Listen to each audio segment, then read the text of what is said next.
어머니, 지난번에 땅 팔아서 돈 주셨잖아요. 그거 말고 밭도 있죠. 농사 그만 지으세요. 나이가 몇인데 아직도 농사를 지어요. 아들의 말이 자신을 위한 충고로 느껴질 뻔한 것도 잠시. 그거 그냥 팔아서 지난번처럼 저 좀 주세요. 제 안중에는 관심도 없더니 본심을 드러낸 것이었습니다. 남편 없이 혼자 버텨왔고 연금 외에는 수입도 없는 상황에서 밭은 중요한 생계수단이었습니다. 그러면 그 땅이랑 집 팔고 나도 서울로 올라올까? 너희 집으로. 혹시나 하고 던졌던 마음에도 없는 질문에 아들은 순간 말을 잃었습니다. 차 안에는 잠시 묵직한 정적이 흘렀습니다. 일단 땅부터 팔아서 주시고요. 나중에 어머니가 어디 아프시면 그때 다시 얘기해요. 그 땅은 아직 팔 생각이 없어. 내가 내일 당장 죽는 것도 아니잖니. 제가 그 돈이 좀 필요해서 그래요. 너보다 이 늙은 엄마가 그 돈이 더 필요하지 않겠니? 지난번에 준 돈으로 사업 잘 일으켜봐. 그럼 나는 갈게. 제가 차에서 내리려 하자 아들은 갑작스레 입을 열었습니다. 어머니, 앞으로 이렇게 불쑥 찾아오고 그러지 마세요. 불쑥이라니? 미리 말했잖니. 5일 전에 말한 게 불쑥이죠. 잠자는 것도 그렇고 서로 불편하잖아요. 돈을 주지 않는다는 소리에 화가 났는지 아들은 마지막까지 제 가슴을 핥히었습니다. 여기 홀어머니를 없는 사람 취급하는 아들 때문에 깊은 후회와 비참함에 상심이 크신 어머니가 있습니다. 바쁜 부모 대신 손주들을 봐줬는데 한마디 상의도 없이 외국에 가고 몰래 다시 들어와 연락도 드문드문하는 아들을 직접 만난 후 예전과 같이 외국에 가 있다고 생각하기로 마음먹게 되는데요. 오늘은 이웃만도 못한 가족관계에 끝내 외동아들과 연락을 안 하기로 마음먹은 김복림 어머니의 이야기를 들려드립니다. 과연 어머니는 어떤 이유 때문에 이렇게 되신 걸까요? 사연 들으시고 댓글로 여러분의 생각도 꼭 나눠주세요. 구독과 좋아요, 그리고 알림 설정을 눌러주시면 앞으로 올라올 이야기들도 가장 먼저 보실 수 있습니다. 그럼 지금부터 그 안타까운 사연을 만나보겠습니다. 안녕하세요. 무주에 사는 김복림이라고 합니다. 11년 전만 해도 저는 아들과 함께 살았습니다. 어린 손주 둘을 돌보기 위해 시골집을 떠나 서울까지 올라온 저는 며느리 대신 밤낮으로 손주들을 보살폈습니다. 그렇게 4년을 아들의 가족과 함께 보냈습니다. 하지만 어느 날 아무런 예고도 없이 작별이 찾아왔습니다. 어머니, 저희 가족은 태국으로 갑니다. 아들의 말에 저는 순간 얼어붙었습니다. 저희 가족이라는 말 속에 저는 포함되어 있지 않았습니다. 아들과 며느리, 그리고 손자와 손녀만을 뜻하는 말이었습니다. 바쁜 아들과 며느리를 대신해 핏덩이 같은 손주들을 4년 동안 키워주었지만 애초에 저는 가족이 아니었던 것입니다. 그래서 저는 아들의 말을 듣고도 어떤 말도 하지 못했습니다. 아들은 덤덤하게 말을 이었습니다. 애들 학교도 다니고 하려면 태국에 계속 있어야 할 것 같아요. 사업도 그렇고요. 그 말은 곧 다시는 안 온다는 뜻이나 다름없었기에 더 이상 묻지 못했습니다. 그저 눈물만 삼키며 고개를 끄덕였을 뿐입니다. 자식이 만나지 못하는 곳으로 영원히 떠날 것처럼 얘기하니 너무나 슬펐습니다. 그것도 일찍 남편을 떠나보내고 홀로 키웠던 외동 아들이니 말이죠. 그날 밤 아들은 아무런 미련도 없이 인사했습니다. 다녀올게요. 그 한마디를 남기고 떠난 아들. 그날로 덩그러니 홀로 남겨져 저는 다시 시골로 돌아왔습니다. 처음에는 종종 아들과 통화를 했지만 시간이 지날수록 연락은 뜸해졌습니다. 1년, 2년, 그렇게 10년이 흘렀습니다. 아들은 단 한 번도 한국으로 돌아오지 않았고 그녀도 점차 아들을 기다리는 마음을 내려놓기 시작했습니다. 그런데 마치 도깨비처럼 떠났던 아들은 어느 날 갑자기 태국 생활을 정리하고 한국으로 돌아왔습니다. 저에게는 미리 알리지도 않고 말이죠. 어머니, 저 서울에 자리 잡았어요. 사업 정리하느라고 정신도 없고 그래서 미리 말씀 못 드렸어요. 몇 달이 지난 뒤였지만 그렇게도 기다리던 아들의 목소리였고 한국으로 돌아왔다는 매우 기쁜 소식이었어. 전화 통화를 하는 동안 정말 날아갈 듯 기뻤습니다. 아이고, 잘했다. 그동안 얼마나 고생했니? 민혁이랑 민지는 잘 있지? 억눌러왔던 감정들을 모두 쏟아내며 기쁘게 물었습니다. 하지만 돌아온 대답은 차가웠습니다. 망해서 돌아왔는데 잘 온 건 아니죠. 애들은 잘 있어요. 걱정하지 마세요. 아들의 말을 들으며 한숨 속에 기쁨과 불안을 삼켰습니다. 아들의 사업이 잘 안 돼서 돌아온 게 안타까운 한편, 평생 그리워만 하며 살지 않아도 된다는 사실에 남몰래 기뻤던 것도 사실입니다. 철딱서니가 없다고 손가락질해도 어쩔 수 없었습니다. 사랑하는 자식을 다시 볼 수 있으니 기쁘지 않을 수 없었죠.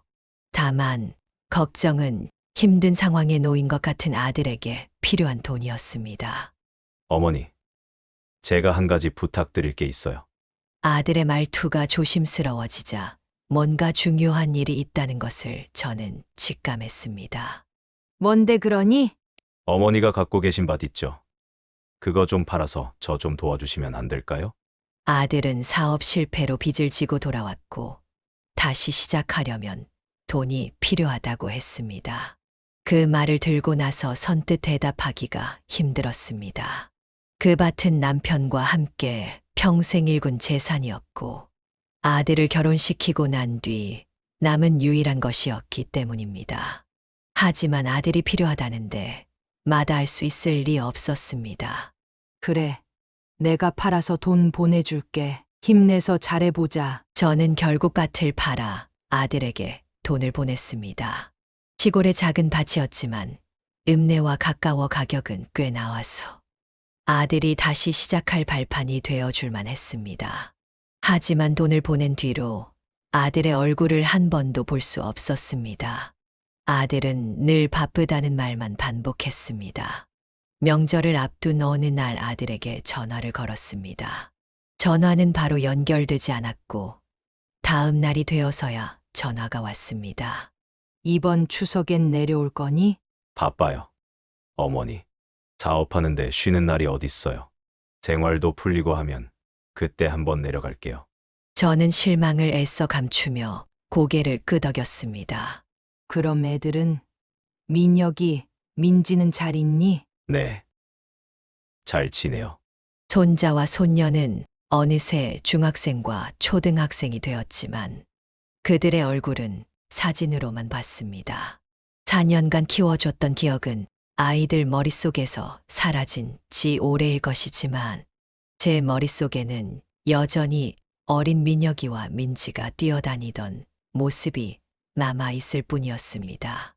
혹시나 했지만 명절에도 주말에도 아들은 바쁘다는 핑계로 찾아오지 않았습니다.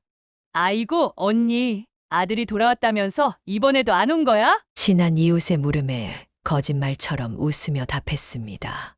얼마나 사업이 잘 되는지 아주 바쁘대. 일하느라 눈코 뜰 새 없다더라. 하지만 이웃의 얼굴에는 믿지 못하겠다는 표정이 역력했습니다.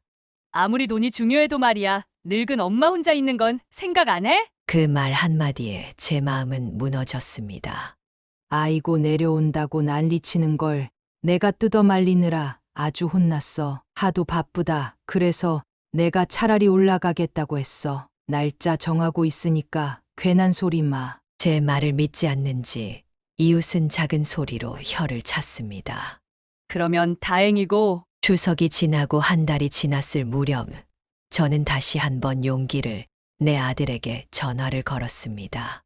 기찬아, 너희가 온 지도 1년이 지났는데 아직도 얼굴을 못 봤네. 이번엔 내가 올라가면 어때? 어머니, 바빠요. 말씀드렸잖아요. 저는 이번에는 물러서지 않았습니다. 아무리 바빠도 밥은 먹고 잠은 잘 거 아니야. 주말 하루만 시간을 내봐. 아들은 잠시 머뭇거리다 마지못해 대답했습니다. 그럼 이번 주 토요일에 오세요. 하루 묵고 가세요. 알았다. 이번 주 아침에 올라갈게. 기쁜 마음에 얼른 짐을 꾸리기 시작했습니다. 아들을 위한 반찬과 음식을 준비하며 오랜만에 기쁨을 느꼈습니다. 저는 5일 뒤 올라갈 날을 손꼽아 기다렸습니다. 무려 11년 만에 아들과 손자, 손녀를 만날 생각에 한동안 죽었던 마음이 다시 살아나는 듯 했습니다. 짐을 꾸리면서도 오랫동안 얼굴을 보지 못한 손자들을 떠올리며 설레는 마음을 주체할 수 없었습니다. 무거운 가방 속에는 아들이 좋아하는 음식과 손자들이 좋아할 것 같은 간식들이 잔뜩 담겨 있었습니다.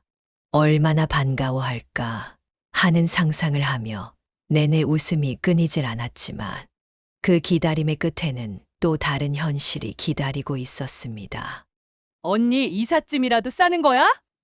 아니, 뭘 그렇게 바리바리 싸? 마당에서 콧노래를 흥얼대며 짐을 싸던 저는 이웃의 말에 고개를 들었습니다. 저번에 아들 보러 올라간다고 했잖아. 그게 내일이야. 진짜. 이번엔 정말 가는 거야? 아, 근데 이사 가는 줄 알았네. 이웃은 놀란 얼굴로 대답했지만 곧 어딘가 아차 싶다는 표정을 지었습니다. 언니 아들, 태국에서 돌아온 지 언젠데? 한 번도 얼굴을 못 봤잖아. 다들 연 끄는 줄 알았다니까. 저는 대꾸할 가치도 없다는 듯 손을 휘저었습니다. 누가 누구랑 연을 끊어? 그런 말 할 시간에 얼른 가봐. 이웃은 어색한 웃음을 흘리며 자리를 떴지만 제 마음 한편에는 그 말이 비수처럼 꽂혔습니다. 사람들이 그렇게 생각했을까? 아니, 사실 아들도 자주 못 보고 손주들 얼굴도 까맣게 잊었으니 남들이 뭐라 생각하든 어쩔 수 없었습니다. 그래도 이번만큼은 달랐습니다. 아들의 초대를 받았고 약 10년 만에 직접 만날 생각에 가슴이 벅찼습니다. 김치, 고추장 밭에서 직접 딴 당근과 상추, 그리고 아들이 좋아하던 고구마까지. 이렇게 챙겨가지 않으면 또 언제 줄 수 있을지 몰라. 이것저것 챙기다 보니 짐은 금세 한가득이 되었습니다. 토요일 새벽 저는 잠을 설친 채 눈을 떴습니다. 아침부터 분주하게 움직이며 짐을 단단히 챙겼습니다. 옆자리에도 짐이 있고 발밑에도 봉다리가 가득했지만 개의치 않았습니다. 버스가 출발하자 제 마음도 덜컹거리며 움직였습니다. 손자들은 얼마나 컸을까? 며느리는 어떻게 변했을까? 아들은 무슨 얼굴로 자신을 맞아줄까? 제 머릿속은 온통 이런 상상으로 가득했습니다. 긴 시간 동안 처음 느끼는 설렘이었습니다.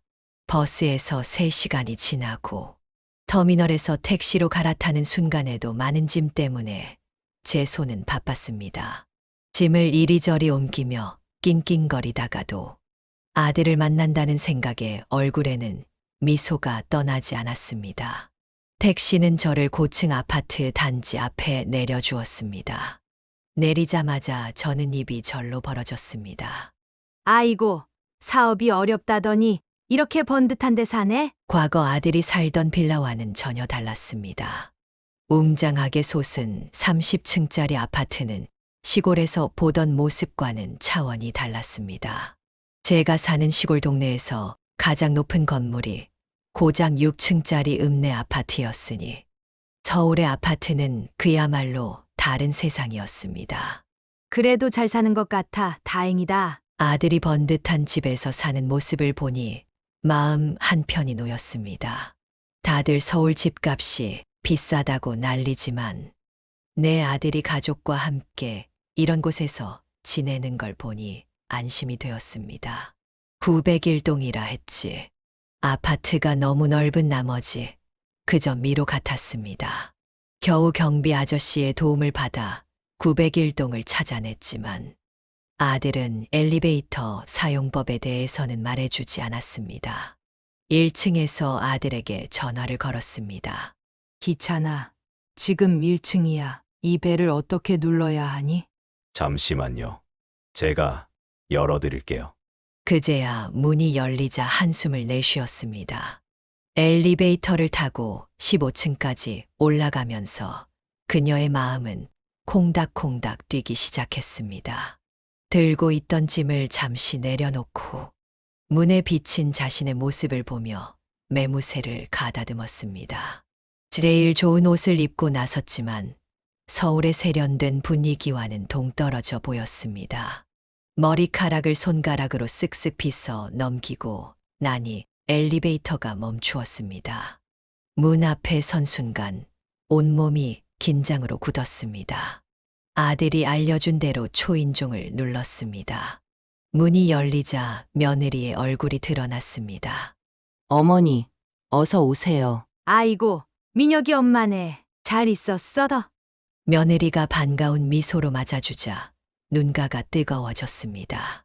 먼 길 오시느라 고생하셨어요. 그 말에 그동안의 외로움이 조금은 녹아내리는 듯 했습니다. 저는 현관에 짐을 내려놓으며 묻습니다. 기찬이는 손주들도 안 보이네. 그제야 방문이 열리고 아들이 모습을 드러냈습니다. 오셨어요. 어머니. 아이고, 기찬아. 아들에게 다가가 손을 잡았습니다. 머리끝부터 발끝까지 훑어보며 변한 모습을 살폈습니다. 살 빠졌구나. 고생 많았겠네.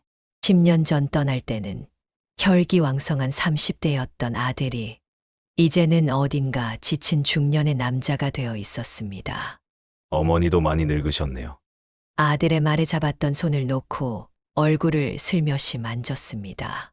아들도 이렇게 변했는데 자신은 얼마나 더 초라해졌을까 생각하니 서글펐습니다. 거실에 앉아 오랜만에 대화를 나누려 했지만 둘 사이에는 어색한 침묵만 흘렀습니다. 잘 지냈어, 더? 그럼요. 어머니는요? 나야 뭐, 잘 있었지. 단답형의 대화 속에서 10년의 세월을 한 번에 메우기 어렵다는 걸 깨달았습니다. 민혁이랑 민지는 어디 갔니? 오랜만에 보는 손주들의 얼굴을 기대했던 저는 애타는 마음으로 물었습니다.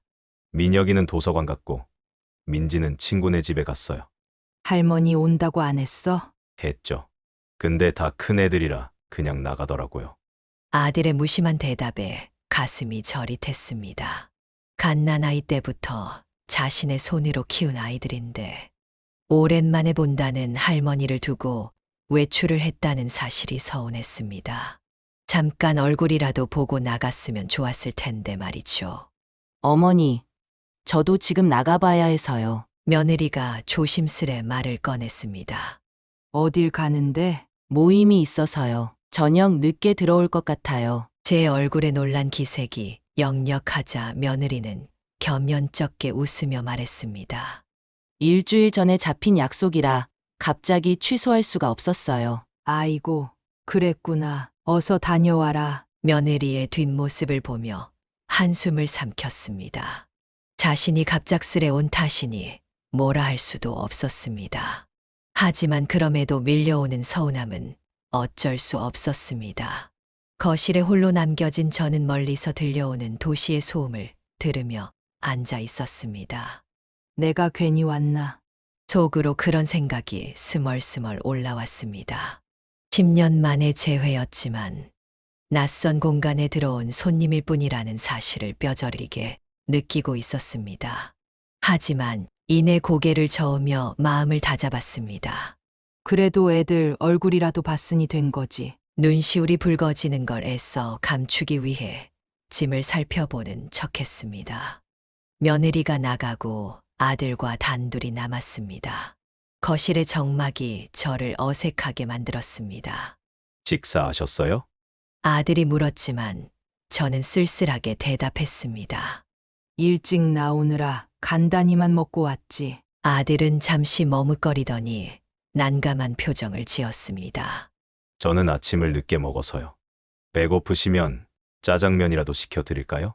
저는 급히 손사래를 쳤습니다. 아니야, 괜찮아. 애들 오면 같이 먹자. 그러자 아들은 어색하게 웃으며 말했습니다. 그럼 저는 조금 할 일이 있어서요. 어머니는 TV 보시고 계세요. 아들은 그렇게 말하고 난방으로 들어가 컴퓨터 앞에 앉았습니다. 일을 방해할까 싶어 아들에게 말을 더 걸지도 못하고 거실에 남았습니다. 소파에 앉아 TV를 켰지만 아들이 일을 하는 것 같아 소리를 줄이고 음소거 상태로 화면만 바라보았습니다. 화려한 화면 속 드라마 장면이 빠르게 바뀌었지만 제 머릿속은 복잡하기만 했습니다. 분주한 서울의 풍경과 긴 여정 끝에 도착한 아들의 집, 그리고 10년 만의 재회가 이런 모습일 줄은 상상하지 못했습니다. 5 식구가 모여 단란하게 밥을 먹고 웃으며 대화 나누는 장면을 기대했기에 스스로에게 물었습니다. 내가 여기까지 온 게 맞는 걸까? TV를 멍하니 바라보던 중 현관문에서 삐리릭 소리가 나며 문이 열렸습니다. 저는 반사적으로 고개를 돌렸습니다. 들어온 건 키가 훌쩍 자란 남자아이였습니다. 그 순간 그 아이가 누구인지 깨닫고 입을 벌렸습니다. 민혁이? 손자도 놀란 표정으로 저를 바라봤습니다. 5살 때 마지막으로 본 민혁이가 이렇게 자랐다니 저는 말문이 막혔습니다. 하지만 설레는 마음과 달리 손자는 어색하게 머리를 긁적이며 작은 목소리로 말했습니다. 안녕하세요. 어릴 적엔 할머니 껌딱지라 불릴 정도로 졸졸 따라다니던 민혁이가 이렇게 낯설게 느껴질 줄은 몰랐습니다. 저는 웃음을 지으며 말을 걸었습니다. 잘 지냈어? 정말 많이 컸네. 네. 민혁이는 짧게 대답하더니 가방을 내던지고 방으로 들어갔습니다. 다시 나와 신발을 신으려는 모습을 보고 다급히 불렀습니다. 어디 가니? 친구들이랑 PC방 가려고요. 손자를 붙잡고 싶었지만 민혁이는 이미 문 쪽으로 발을 돌리고 있었습니다. 아쉬운 마음에 서둘러 가방을 열어 지갑을 꺼냈습니다. 잠깐만, 민혁아. 민혁이가 멈춰 서자 지갑 속에서 5만 원짜리 한 장을 꺼내 건넸습니다. 자, 이거 가지고 친구들이랑 맛있는 거 사 먹어. 민혁이는 잠시 멈칫하더니 고개를 숙였습니다. 감사합니다. 민혁이는 돈을 받아 들고 공손히 인사를 한 뒤 빠르게 현관문을 나섰습니다. 문이 닫히고 저는 멍하니 그 자리에 서 있었습니다. 오랜만에 손자와 시간을 보내고 싶었던 마음은 아쉬움으로 가득 찼지만 민혁이가 친구들과 활발히 지내는 모습을 보니 적응을 잘한 것 같아 마음이 놓였습니다. 그래도 잘 지내고 있으니 다행이지. 그러나 방으로 돌아가 다시 적막해진 거실에서 깊은 한숨을 내쉬었습니다. 낯선 서울의 한가운데서 홀로 남겨진 기분을 떨쳐낼 수 없었습니다. 한편 손자가 집에 들어오고 나가는 동안에도 방 안에서 꿈쩍도 하지 않는 아들의 모습을 떠올리며 깊은 생각에 잠겼습니다. 며느리는 집에 없고 손자와 손녀는 각자 바쁜 듯 자신을 외면하는 상황에서 할 일도 이야기할 상대도 없어 거실 소파에 멀뚱히 앉아 시간을 죽일 뿐이었습니다. 배는 고프고 저녁 시간은 다 되어 가는데도 저를 신경 쓰는 사람은 아무도 없는 듯 했습니다. 내가 꼭 초대받지 않은 손님 같구나. 저는 깊은 한숨을 내쉬었습니다. 오랜만에 찾아온 집에서 가족들과 따뜻한 시간을 기대했건만 지금의 상황은 저를 더욱 쓸쓸하게 만들 뿐이었습니다. 이런 것을 바라고 온 게 아니었는데 답답한 마음에 잠시 눈을 감았다가 깜빡 잠에 들고 말았습니다. 얼마나 잤을까? 현관문 열리는 소리에 퍼뜩 잠에서 깼습니다. 창밖은 이미 어둑어둑해져 있었고 집 안으로 들어온 건 손자 민혁과 손녀 민지였습니다. 안녕하세요. 손녀딸 민지도 손자와 마찬가지로 어색하게 저를 바라보며 형식적인 인사를 건넸습니다. 왔니? 아이고, 예쁜 우리 민지. 정말 많이 컸구나. 손녀를 반갑게 맞았지만 민지는 부끄러운 듯 제 말을 대충 듣고는 방으로 쏙 들어가 버렸습니다. 손녀의 뒷모습을 보며 미소를 지으려 애썼지만 마음 한구석은 텅 빈 듯 허전했습니다. 그때 아들이 방에서 나왔습니다. 애들 왔으니까 저녁 먹죠. 민혁이 엄마는 언제 온대? 저녁 먹고 온대요. 우리끼리 먹으면 돼요. 아침에 직접 가져온 반찬들로 저녁을 차려줄까 했지만 아들은 단호히 손을 저었습니다. 애 엄마 없는데요. 그냥 대충 시켜 먹죠. 그래도 엄마가 뭐라도 해줄게. 그러면 민혁이 엄마가 안 좋아할 텐데요. 아들의 말에 저는 아무 말도 하지 못했습니다. 마음이 서운했지만 더 이상 고집을 부릴 수도 없었습니다. 아들은 휴대폰을 만지작거리며 족발을 시켰고 잠시 후 그는 소파에 털썩 앉아 TV를 틀었습니다.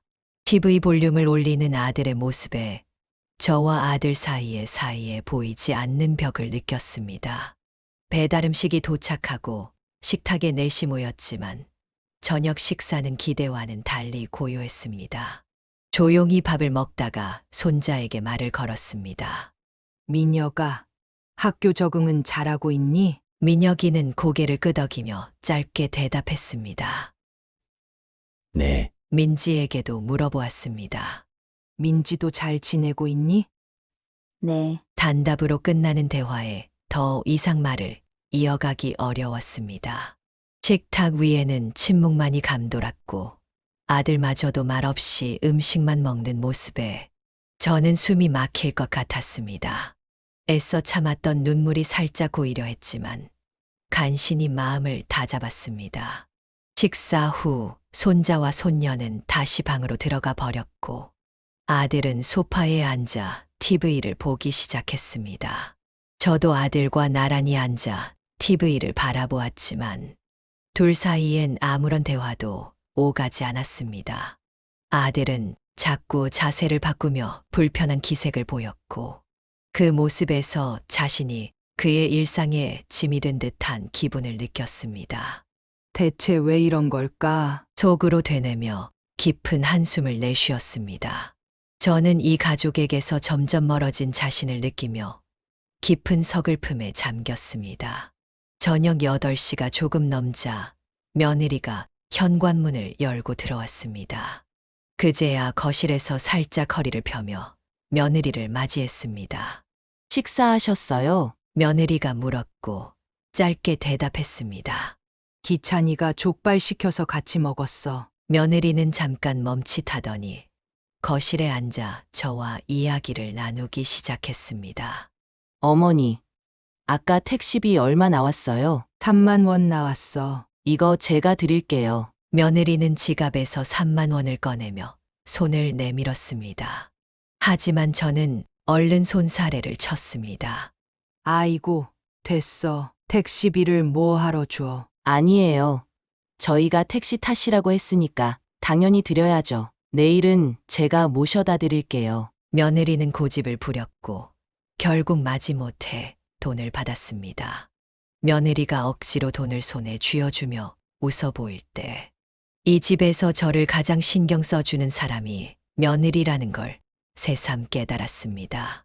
아들과 손주들이 저를 투명인간 취급하는 것과 비교하면 며느리는 적어도 손님 대접은 해주려는 것 같았습니다.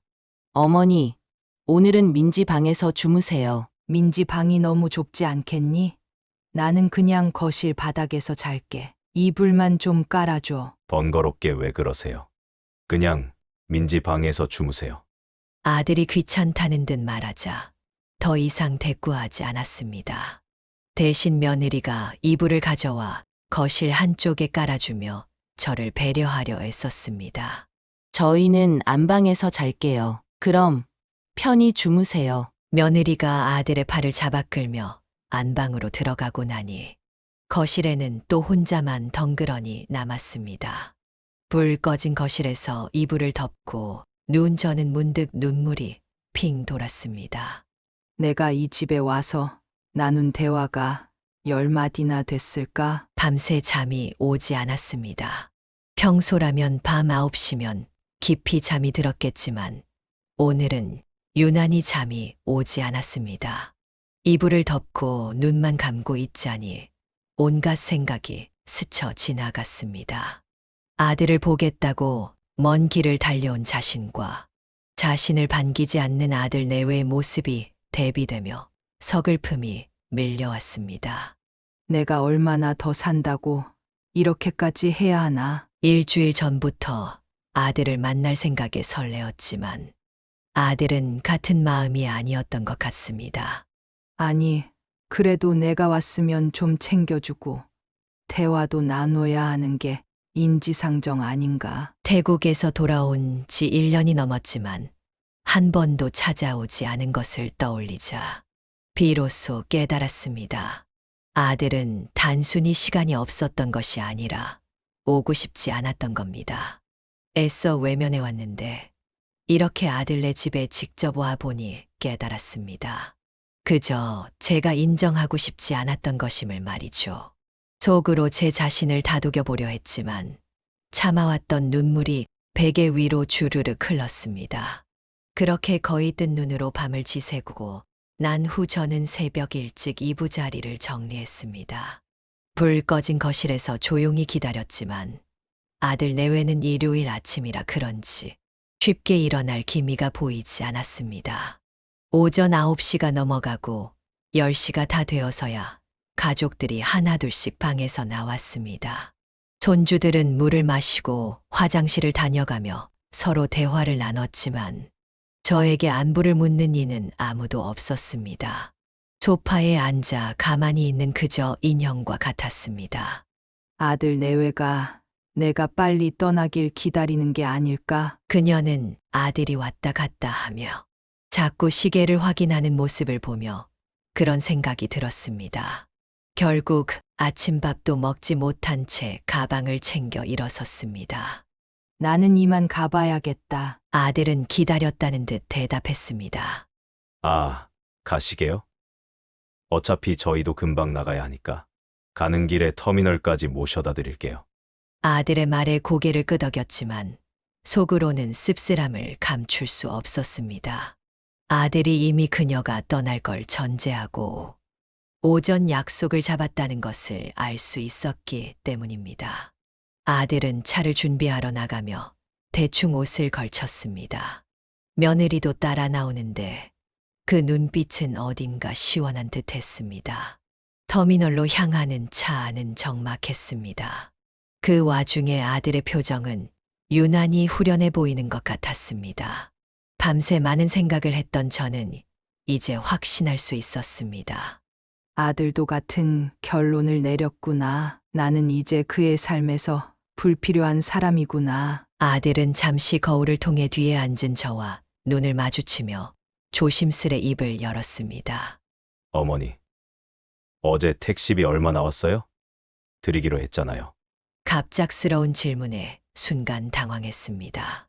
어제 며느리와 택시비에 대해 대화를 나눴을 때 아들은 분명히 바로 옆에 있었기 때문입니다. 나한테 정말 관심조차 없었던 게 분명했습니다. 내가 드렸잖아. 아, 그랬나? 아들의 말은 단순했지만 제 마음에는 작은 상처로 남았습니다. 차는 5분 정도 달렸고 아들은 다시 말을 꺼냈습니다. 어머니, 지난번에 땅 팔아서 돈 주셨잖아요. 그거 말고 밭도 있죠? 농사 그만 지으세요. 나이가 몇인데 아직도 농사를 지어요. 아들의 말이 자신을 위한 충고로 느껴질 뻔한 것도 잠시. 이내 아들이 덧붙인 말은 결정적이었습니다. 그거 그냥 팔아서 지난번처럼 저 좀 주세요. 그 말을 듣자 가슴 속 깊은 곳에서 한숨이 터져 나왔습니다. 제 안중에는 관심도 없더니 본심을 드러낸 것이었습니다. 남은 밭은 저에게 유일한 노후 자금이었습니다. 남편 없이 혼자 버텨왔고 연금 외에는 수입도 없는 상황에서 밭은 중요한 생계수단이었습니다. 그 돈을 아들에게 준다면 미래를 장담할 수 없었습니다. 그러면 그 땅이랑 집 팔고 나도 서울로 올라올까? 너희 집으로. 혹시나 하고 던졌던 마음에도 없는 질문에 아들은 순간 말을 잃었습니다. 차 안에는 묵직한 정적이 흘렀고 아들과 며느리는 눈짓으로 무언가 신호를 주고받는 듯 했습니다. 잠시 후 아들은 고개를 돌리며 대답했습니다. 일단 땅부터 팔아서 주시고요. 나중에 어머니가 어디 아프시면 그때 다시 얘기해요. 그 순간 또 한 번 확인했습니다. 떨어져 살던 세월 때문인지 원래 그런 아들이었는지 몰라도 이제는 내 품에 있던 그 작고 소중한 아이가 아니구나라는 것을 말이죠. 그 땅은 아직 팔 생각이 없어. 내가 내일 당장 죽는 것도 아니잖니. 나중에 너한테 손 안 벌리고 살려면 나도 돈이 필요하지 않겠니? 제가 그 돈이 좀 필요해서 그래요. 너보다 이 늙은 엄마가 그 돈이 더 필요하지 않겠니? 지난번에 준 돈으로 사업 잘 일으켜봐. 애들 잘 키우고. 그럼 나는 갈게. 제 단호한 말에 차 안은 다시 정적에 휩싸였습니다. 차는 어느새 터미널 앞에 도착했습니다. 제가 차에서 내리려 하자 아들은 갑작스레 입을 열었습니다. 어머니, 앞으로 이렇게 불쑥 찾아오고 그러지 마세요. 불쑥이라니? 미리 말했잖니. 5일 전에 말한 게 불쑥이죠. 잠자는 것도 그렇고 서로 불편하잖아요. 저는 떨리는 목소리로 물었습니다. 그럼 너희가 올 거니? 아니요.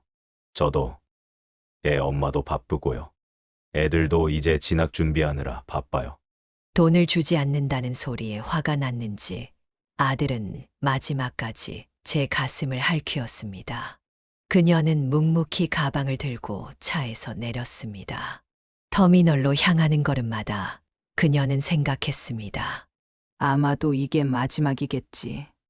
내가 연락하지 않으면 아들도 나를 찾지 않겠구나. 버스 안에서 창밖을 바라보며 눈물을 참았습니다. 동네 사람들의 말이 맞았습니다. 저와 아들의 관계는 이미 끊어진 끈과 같았습니다. 제가 애써 붙잡고 있던 끈만 놓아버리면 금세 두 동강 나고 말 것이었습니다. 마을에 도착했을 때 이웃들이 다가와 물었습니다. 잘 다녀왔어? 아들 만나니까 좋지? 저는 억지 미소를 지으며 대답했습니다. 그럼 좋지. 근데 너무 바빠서 이제 안 가려고. 그리고는 시큼해지는 눈을 숨기며 서둘러 집으로 향했습니다. 평상에 앉아 다짐했습니다.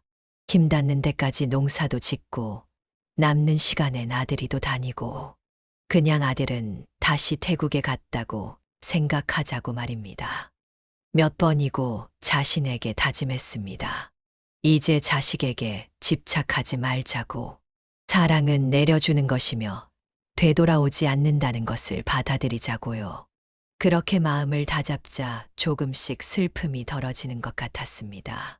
아들은 제 삶에서 이제 사라졌지만 생각해보면 그저 원래 살던 일상으로 돌아온 것일 뿐이었습니다.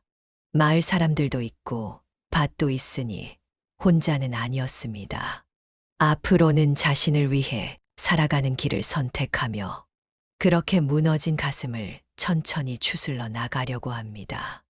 오늘 사연은 여기까지입니다. 여러분은 이 사연을 들으시며 어떤 생각이 드셨나요? 혹시 비슷한 경험이 있으신가요? 댓글로 여러분의 생각과 이야기를 남겨주세요. 작은 댓글 하나라도 그녀와 같은 상황에 있는 이들에게 큰 힘이 될 수 있습니다. 오늘도 사연 듣는 밤과 함께 해주셔서 감사합니다. 다음에도 여러분들의 사연들로 밤을 채워보겠습니다. 그리고 구독과 좋아요, 알림 설정은 앞으로 더 많은 이야기를 준비하는데 큰 힘이 되니 많이 눌러주시길 부탁드립니다. 저는 그럼 다음 사연에서 뵙겠습니다. 편안한 밤 되세요.